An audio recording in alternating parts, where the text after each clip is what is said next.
right. Let us move on to Sweden. And let me introduce Catharina Gimre.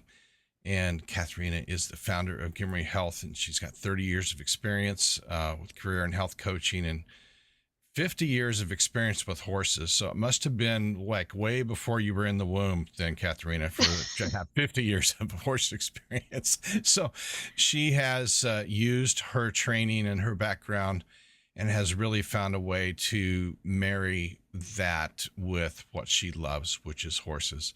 And she says her horses have been her friends when others have failed her, and they've never judged her for anything. So that would be wonderful to have that in the back pocket. So help me welcome Catharina Gimre. Welcome to the stage. Thank you, Dan, for the presentation. And yes, 50 years has been, so 50 years plus, I say. So horses have saved me during my lifetime, and that's what I want to talk about. Be the best you, the power of horses.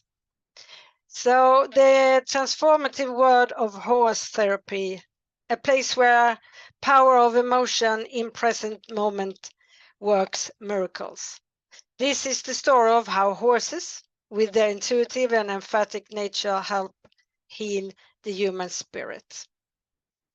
The emotional connection. Horses, with their sensitivity,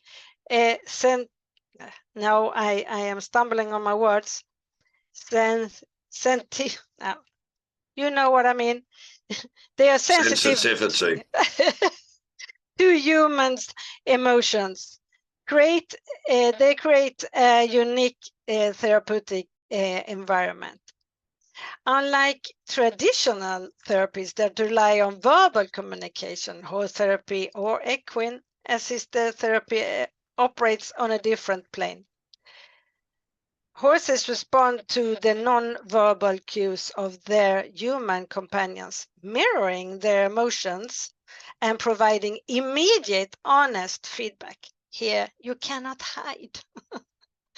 The responsiveness fosters a deep emotional connection that is both grounding and enlightening. For individuals struggling with trauma, anxiety, or depression, this connection can be life-changing. Take Emma, for instance. Emma, a war veteran who suffered from severe post-traumatic stress, so-called PTSD. This often happens when you have been in a war zone. Her nights were haunted with nightmares, and the days were filled with constant state of alertness and fear. Traditional therapy had only taken her so far, but in the presence of a gentleman named Rondi, she began to find peace. Rondi's calm and responsive nature helped Emma reconnect with her own emotions, allowing her to process her trauma in a safe and supportive environment. She recovered and is living a good life with good sleep, no alertness, no fear, and is still involved with horses. The present moment, we have been talking about this before here. The act of working with horses requires complete presence and mindfulness. Horses live in the moment, reacting to their immediate surroundings and emotions of those around them. For individuals in therapy, this means that they too must be fully present. Elias, a teenager battling with severe anxiety and depression. His mind was a constant storm of worries and fears, making it difficult for him to focus and find joy in everyday activities. Elias began working with a horse named Wizard. He found that he had to be entirely focused on the task at hand, whether he was grooming, riding, or feeding the horse. especially grooming, made him in the present moment that provided him the much needed respite from his inner chaos. So gradually, Elias learned to apply this mindfulness to other aspects of his life, leading to significant improvement in his mental health. Today, he's living a fulfilled life without worries and fear, filled of strength and confidence. Through healing through movement and rhythm, the physical aspect of horse therapy also plays a crucial role in emotional healing. The act of riding or walking a horse involves rhythmic movement, which can incredibly soothing.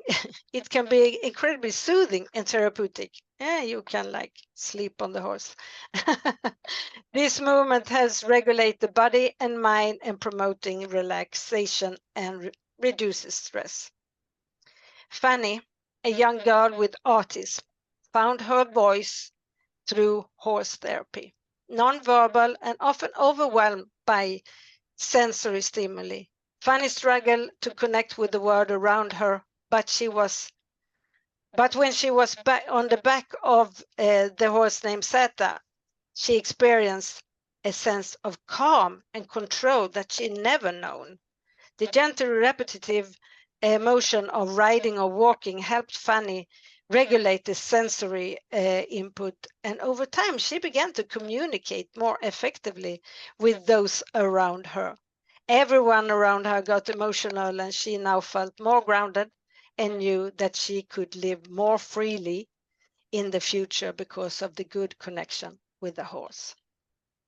One of the most powerful aspects of horse therapy is the development of trust and confidence. Horses are large, powerful animals, and working with them requires a level of trust and respect that can be profoundly empowering for individuals who feel vulnerable or powerless.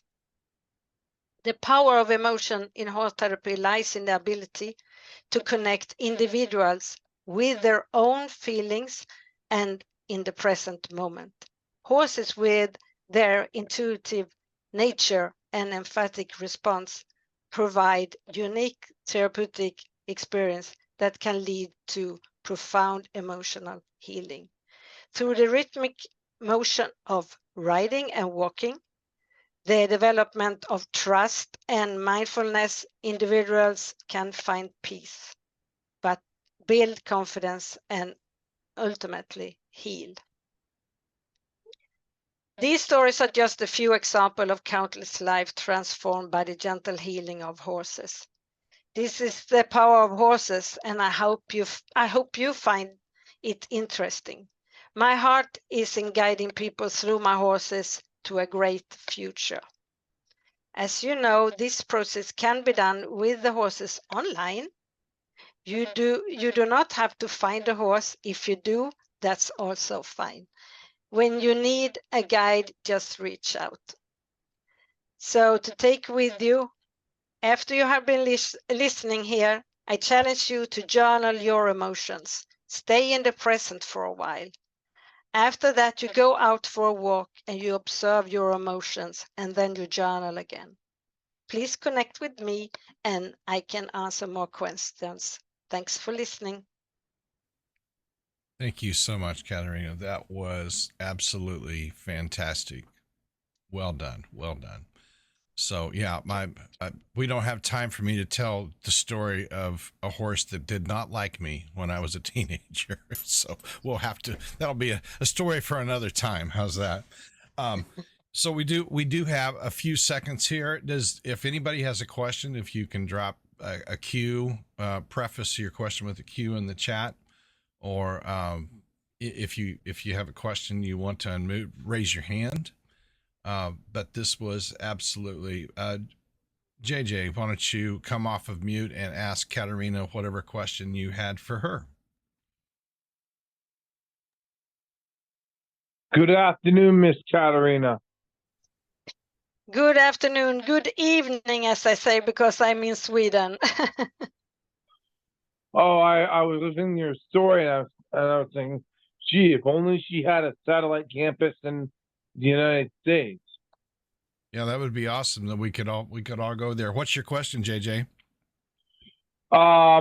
Would she ever be interested in branching out to have other campuses that provide the same with the same intentions? Because I, for one, I love animals, and well, I think people that know me as well as myself would definitely benefit from her approach, her intention filled approach based modalities. And let's Yeah. face it, in this modern era, especially with all these different connected devices, we tend to lose ourselves. We tend to, it's very easy, much the same as for a church-going person can fall into the trap of too many secular mannerisms that have them lose focus of who they are and what they're trying to do in the world. I feel like yeah, JJ, we'll get I'll encourage you to reach out to Catharina, and you guys can have that conversation about campuses.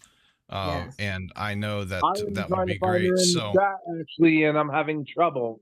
Miss Catharina, could you directly message me in the chat so I can respond in kind? there you go. All right. Thank you, JJ, for that question. I'll let you Thank make you. that connection. Thank you, Catharina.